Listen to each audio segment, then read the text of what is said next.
Hey, what's going on? My name is Nate, lawyer, YouTuber. You guys know what I do. You guys know who I am. If you're new here, consider subscribing to the channel if you like what you hear.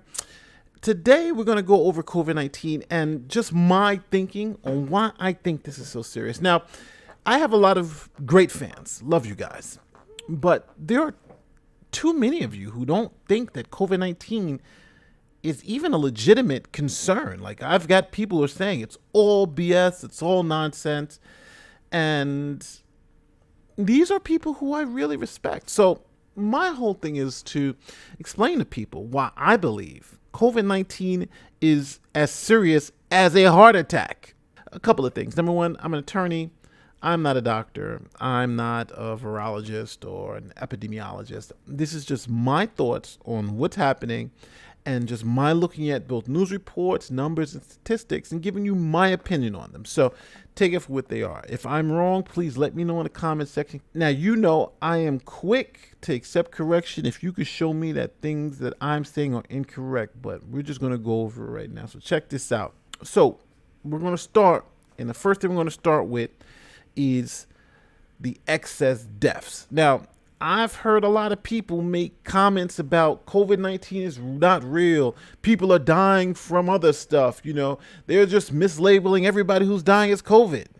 It's a lie. COVID is just non-existent. I think these people are misinformed. Why? Because of the excess death phenomenon. What am I talking about? Well, first, you would suspect if COVID-19 wasn't a real thing or wasn't killing people, you would suspect that we wouldn't have excess deaths. When I say the term excess deaths, I mean more deaths than are expected in a particular time period.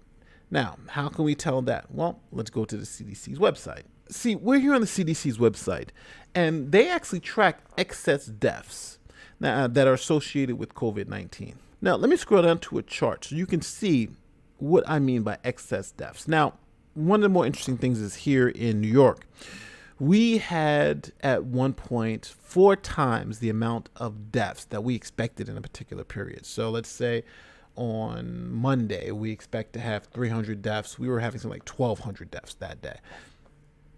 So the excess deaths were real during the height of the pandemic here in New York City. But now let's see how it is for the country. Now, here is a weekly chart of average amounts of death. This red line is the baseline number. This is just the average, and it's just taking the average and extending it over time. Now, these are weeks. So, for instance, at the beginning of this chart, this is January 2017, and you see it going all the way to current day. Now, whenever you see these little pluses right here, those are excess deaths. Now, they occur. Now, in January 2018, we seem to have some excess deaths in the month of January. But this could be from anything. For instance, it could be the height of flu season. We can have just a horrible bad strain. But this does occur.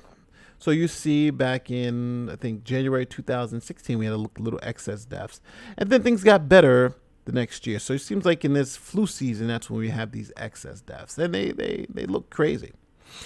So now, when you see COVID hit, now, obviously, our first case of COVID here in the United States was January 20th. So you would expect there to be excess deaths after that point. So January 20th, we were pretty much all right. There were no excess deaths. We're doing okay, the first case. But as COVID started getting through our community, you see in March, we get excess deaths. And look how many there are. Look at this. So as you can see at this chart, there is a huge amount of excess deaths as the COVID-19, and these excess deaths are going down. Obviously, we shut down, we flattened the curve. We changed the game. You know, we shut down for 2 months and we flattened the curve. My first question for my COVID-19 deniers is, how do you explain this amount of excess deaths over the past 3 years? This amount is insane. Based on the baseline, based on what we expect, based on past trends. Now, obviously, this shows that I believe you have something dramatic going on in the society that's causing 30% in some cases excess deaths. And I think COVID would be something, this is all COVID-19. See the flu back here? This is the flu. The flu is not like COVID. COVID is crazy. This is the flu. And last year we didn't have a flu problem. The first thing that's convinced me that this is a serious, serious health issue is just the excess deaths. This alone has convinced me that, hey, we may have a problem. But then you can actually look at this map for particular states. So New York was obviously the epicenter. So let's look at New York City. This is our excess deaths. Insane, right? Insane. Let's look at the excess deaths in New York State. So what would be the reason for having all of these excess deaths? It seems like you have an uncontrollable respiratory virus that's spreading rapidly and killing more people. So, my friends, I would just ask you to give me some other reason or some other reasonable explanation for the amount of excess deaths we've had during the COVID-19 crisis. Because it seems like it's very dramatic, especially in places that were the epicenter. Piece of the COVID-19 debate that convinces me that this thing is real, this thing is dangerous, and this thing is changing our way of life is the hospitalizations. People are hitting the hospital, sick people, trying to get treatment. Now, you have to understand this key point. There are a limited amount of beds, a limited amount of doctors, a limited amount of hospitals. They just don't go up overnight.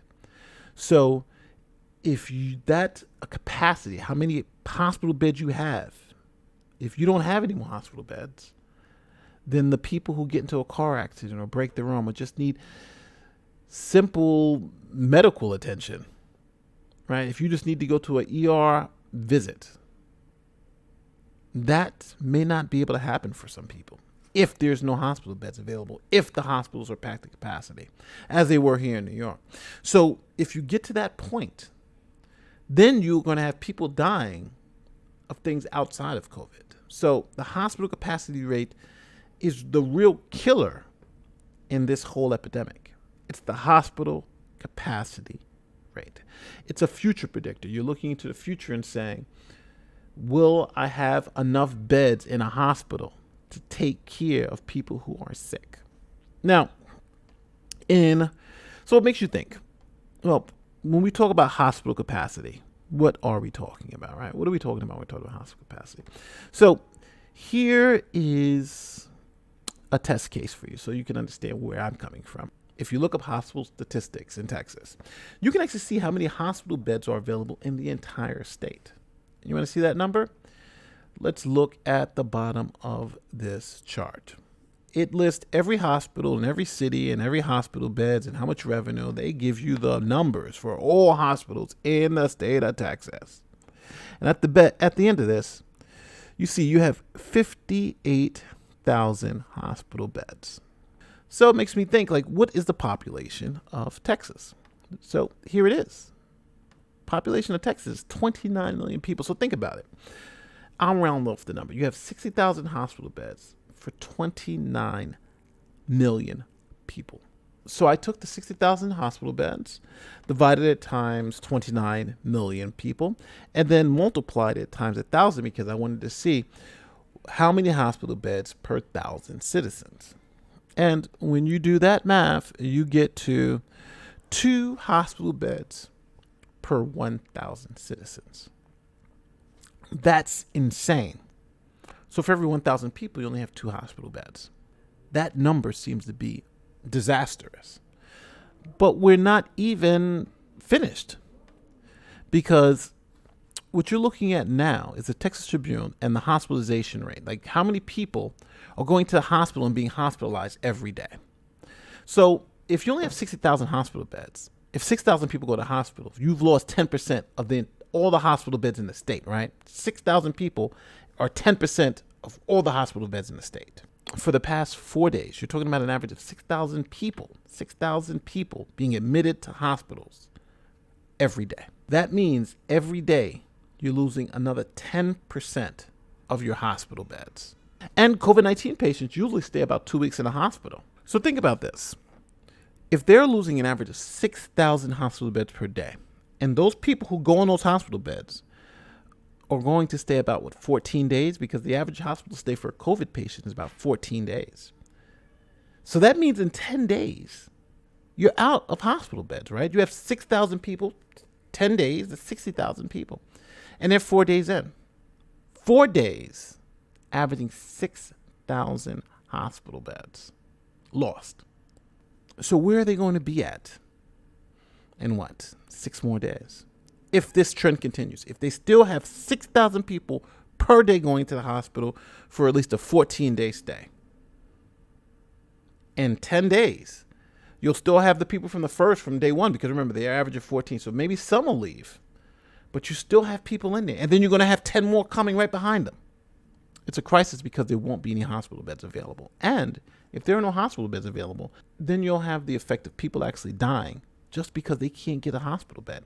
And this is what was happening in Italy. Italy, people were dying because they couldn't get to the hospital. There were no beds.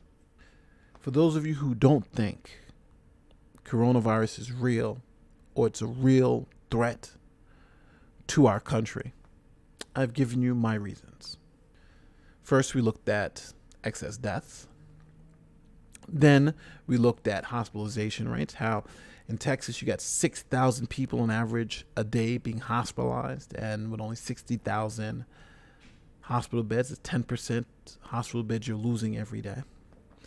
And then we looked at new cases, the fact that it seems to be going at an exponential rate, right? At one time, a month ago, Texas was having 800 new cases a day. Now they're at 8,000 cases a day. So is COVID real? Is COVID killing people? Is this something serious? I think this is as serious as a heart attack. I think people who don't understand it, it's because of ignorance. Let me know in the comment section, what do you think? Do you think, hey Nate, you're just totally off base? Everything you've shown me can easily be explained somewhere else.